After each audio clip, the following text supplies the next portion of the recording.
we have somebody who reached out to us. They want to know if they should even be buying right now in this market.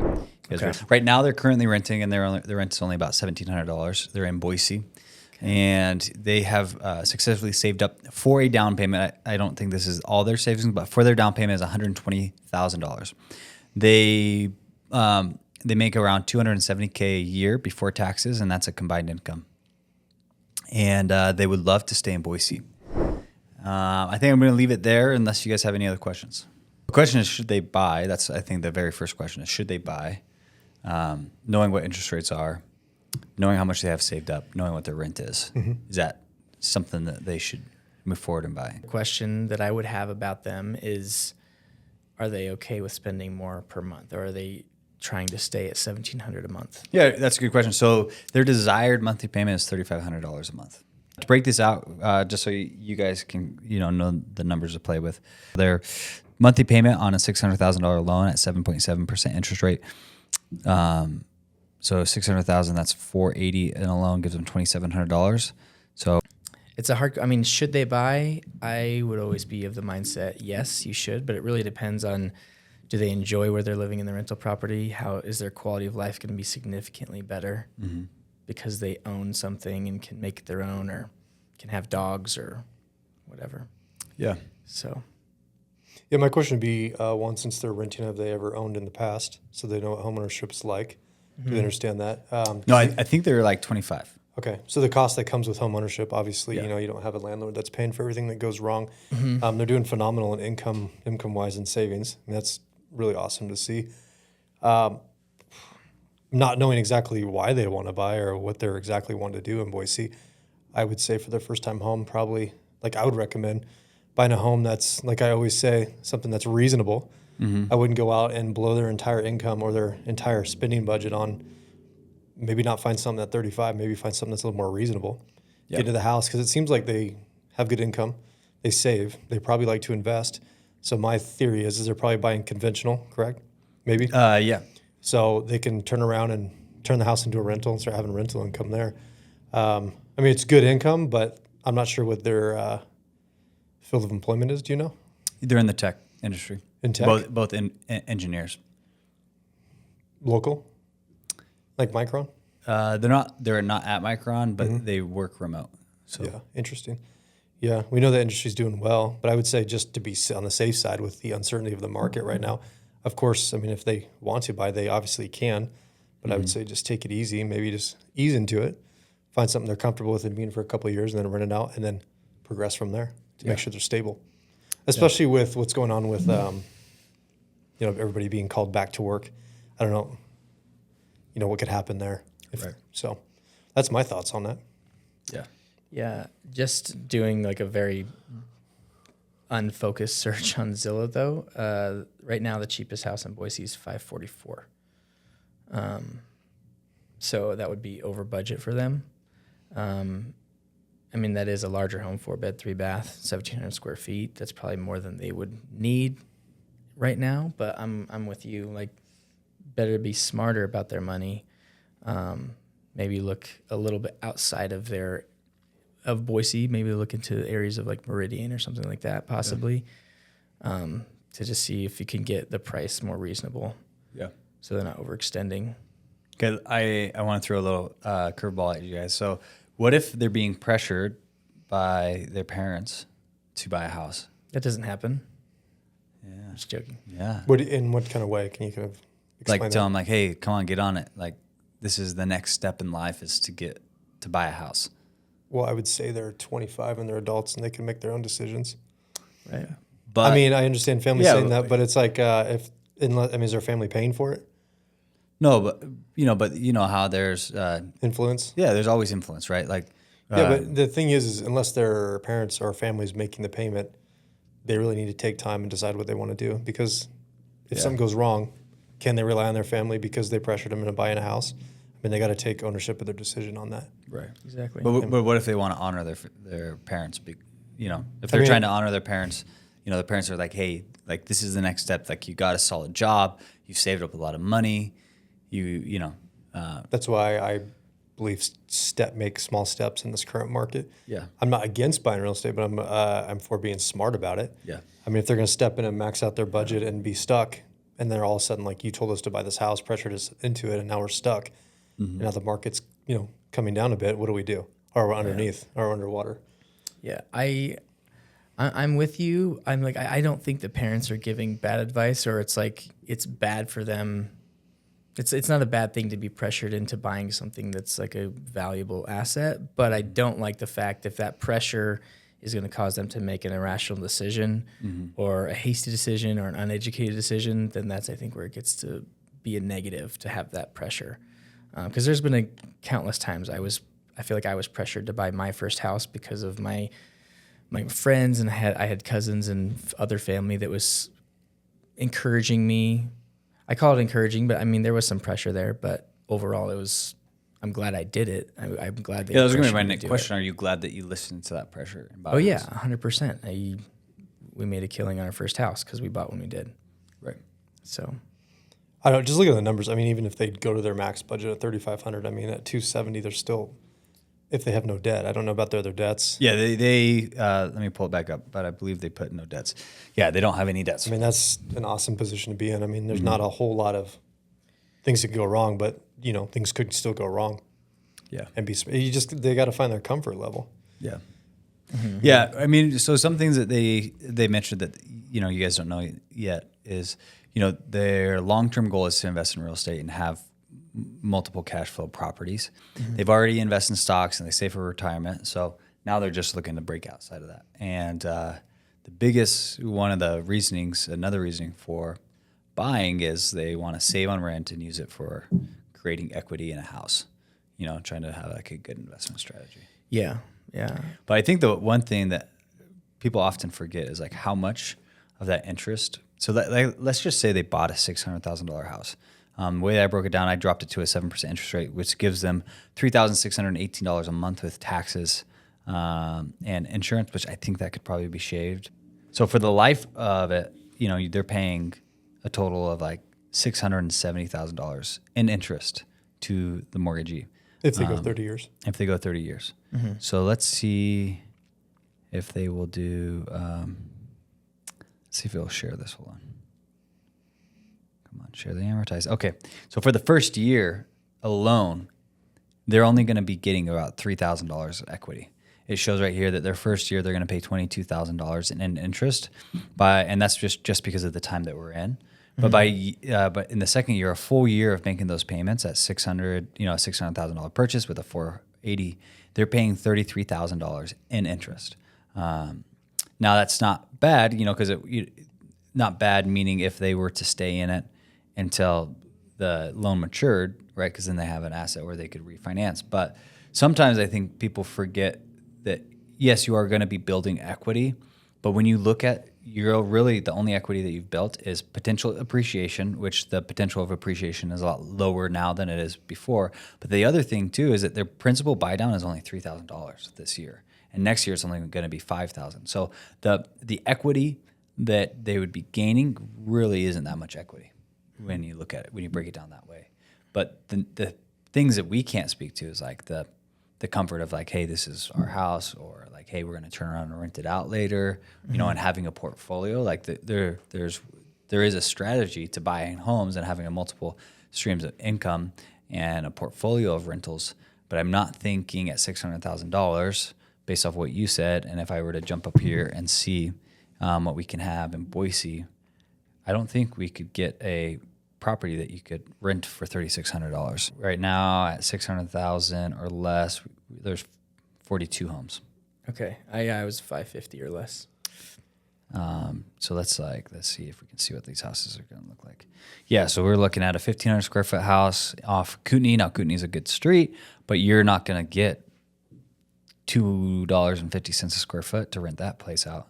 So that's out of the question. I mean, there's not a lot that you can potentially buy that could turn around cash flow in the Boise market. Okay, so at what point, like in your guys' opinion, at what point does the market cap out?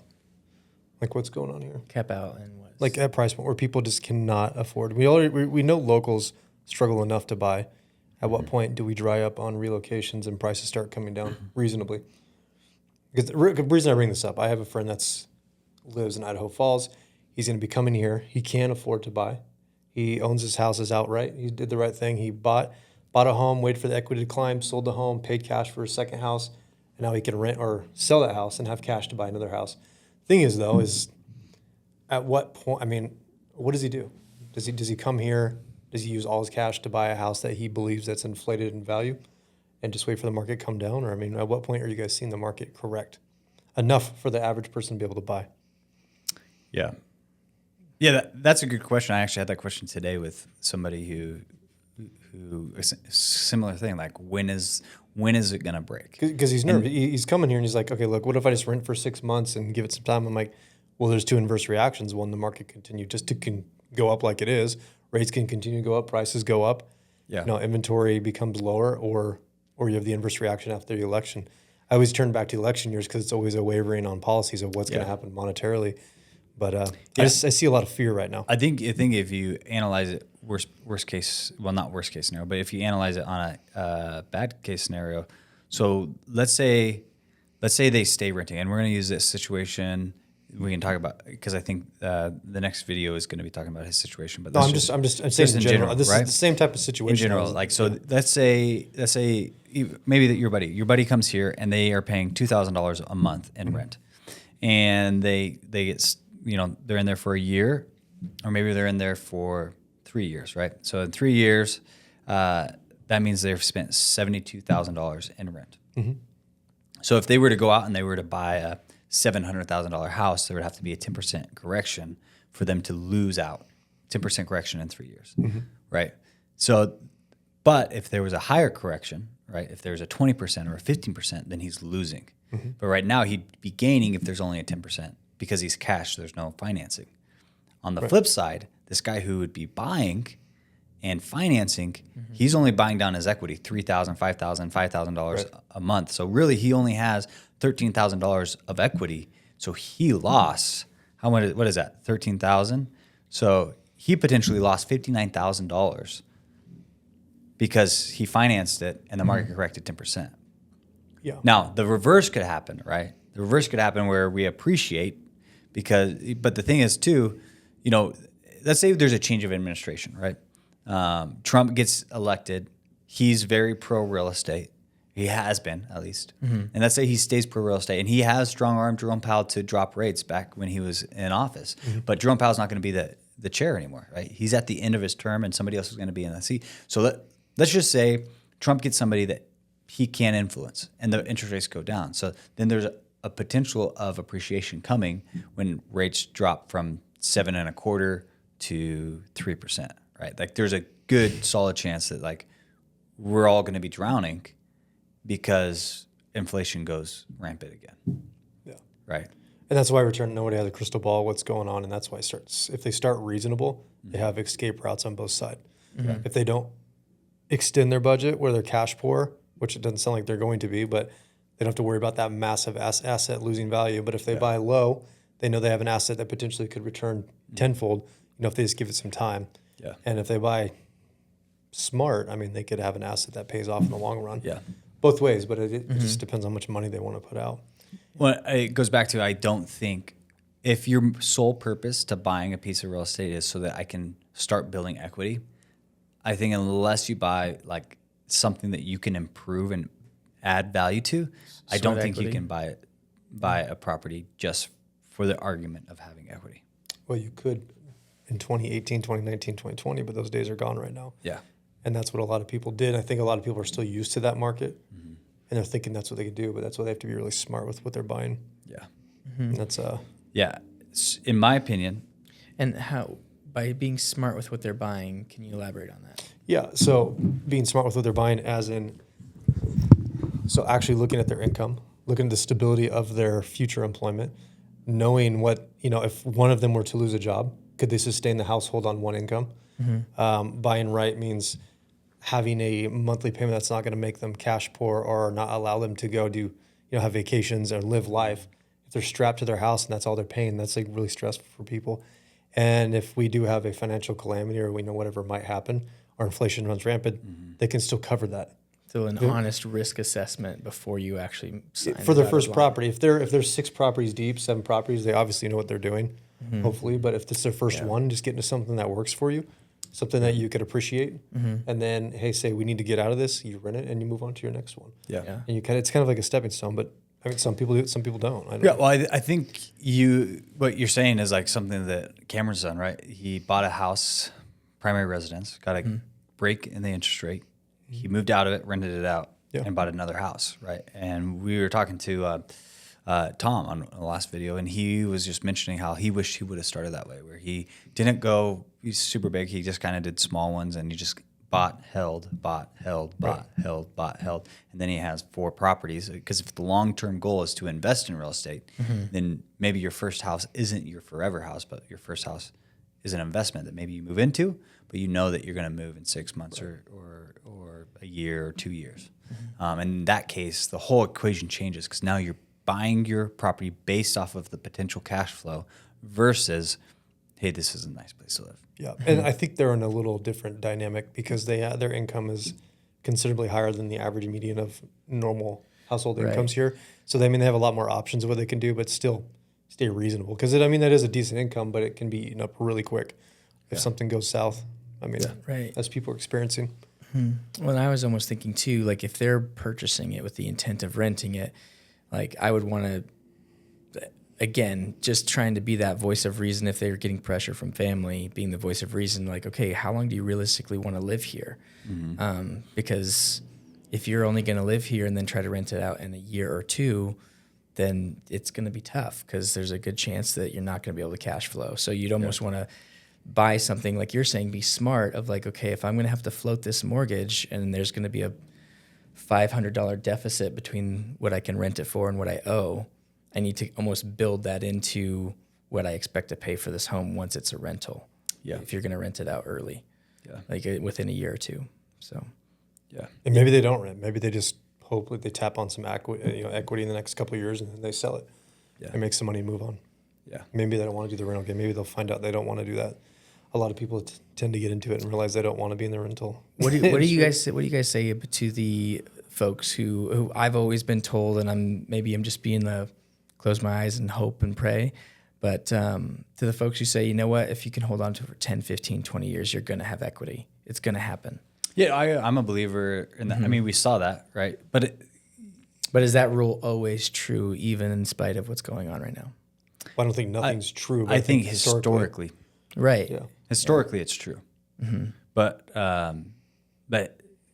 if history doesn't repeat itself, then obviously it won't be. But based off of history, yes. And that's why our question is always, can you see yourself living here for 10 years? And they build that basis off what type of land it is. So is it what kind of land use is the property on? Because there's sheetrock and 2x4s. No one really cares about that. But location, land value, and then obviously everybody eventually needs a place to live. Right, so that's why they evaluate the valuations on houses continue to go up because more people locate here, they need a place to go, the values go up. Well, and that's something too that like we were talking about earlier today is being in terms of being smart about buying an investment property, buying something on the edge of town where it's kind of a discount right now because it's on the edge of town, no one really wants to live there, but in 10 or 15 years. It's not the edge of town anymore. It's the middle of town. Right. Well, it's insane to look at the growth just from Meridian to Cuna. Like when I first came here, like you can go a good span without seeing houses, and now I think in the next couple of years they'll be connected. Yeah. Right. It's insane, especially if you go down Cloverdale or if you go, Well, Meridian and Cuna. I mean, it's insane. Those farm fields are going to be gone. Eventually. So The problem happens though is if relocation dries up here. Which it has been. I mean, our numbers of solds have dropped substantially. As in our last video, if industry starts drying up and then people can't afford homes, they're going to go somewhere else. If the average person that lives in Idaho making $50,000 to $80,000 a year cannot afford here, they're going to go east, they're going to go west, they're going to go south. They're going to get away from the area until they can afford something. right. I've had 2 conversations in the last week of people who their kids decided not to move to Boise because they can move to the east side of the U.S. and get a lot bigger and nicer house for half the cost that they would be able to here in Boise. Right. Yeah. Right. Like one person, they moved to Knoxville, and they were able to get a really nice brick house, and then another one moved up to Louisville, and same thing, $300,000, really, really nice house. They got a family. The guy can work remote. Where that same house here is going to be $650,000. Yeah. And when you look at the difference in monthly payments, but I think really the question that I would ask them is, are you wanting to invest in real estate, or do you want to have a home that you come back to always? Because if it's a home that you come back to always, then I'd say, yeah, like buy in the area that you want to. If you want to be close to the greenbelt, then buy there.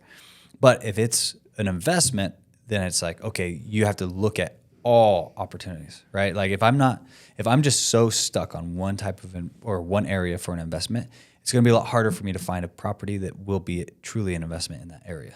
Versus if I'm patient, and you're going to have to be a lot more patient.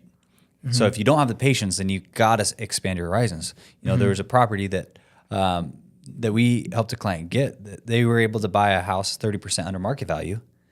And with their down payment, they could have cash flowed with $120,000 down. They could have put $100,000 down, cash flowed if they ever moved out, and was $20,000 to rehab it, right? So like there are opportunities, but for trying to get a cash flowing property in Boise with $120,000 is going to be hard. And if it does come, everybody's going to try to jump on it. Yeah. But looking at the, could you imagine? How quick they could pay that house off?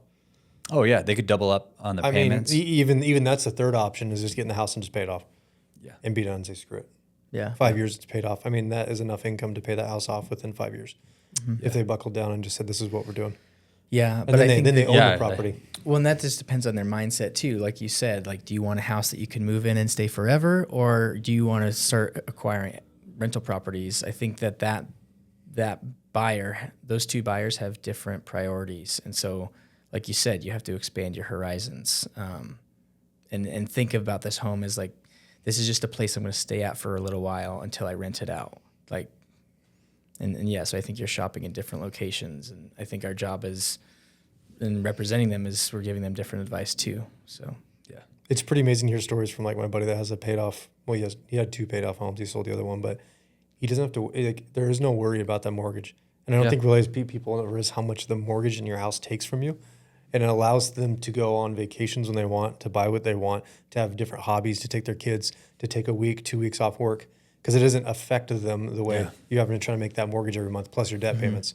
Yeah. So when you're debt free and your mortgage is paid off, you essentially have financial freedom besides the government still owning your house because of taxes. Right. But that's an amazing. it's really hard for people to get there, but it is possible. Yeah. But it doesn't work for everybody. People like to use debt. For debt. Yeah, people leverage debt. I think leveraging debt is if you do it right. And that's what our whole country is built on. So, yeah, yeah. That's the only way That's the only way our government's surviving. I want to say the American people are.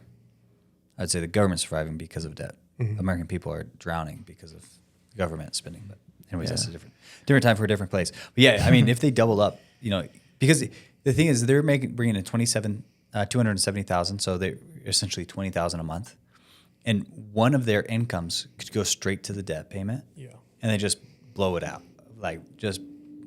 Knock that. That's amazing for them. I'm glad they're young, and I'm glad they're making that kind of money. 25 years old doing that well. That's awesome. I believe they're 25. They're in their mid-20s. Well, either way.